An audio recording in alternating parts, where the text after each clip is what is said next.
President's Day weekend is almost over, which means time is running out for the holiday sales. 22 News reporter Mike Mascadrelli joins us live in Springfield with how today's snowstorm impacted President's Day shopping.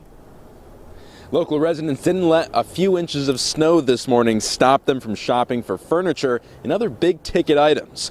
Car dealerships, furniture stores, and appliance stores all heavily promote sales on President's Day weekend. Furniture shoppers who had the day off went to Raymore and Flanagan in West Springfield Monday looking for President's Day deals. One woman told 22 News she wasn't going to let the snow stop her from getting her shopping done. It was a little bit. I took my time, got here, but I'm hoping to get around some of the crowds. Hopefully some people stayed in today.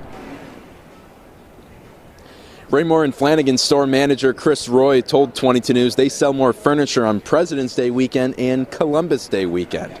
Roy also said more people are shopping online, but the majority of customers still prefer coming into the store so they can see and feel the items they're buying. Live in Springfield tonight, Mike Mascadrelli, 22 News.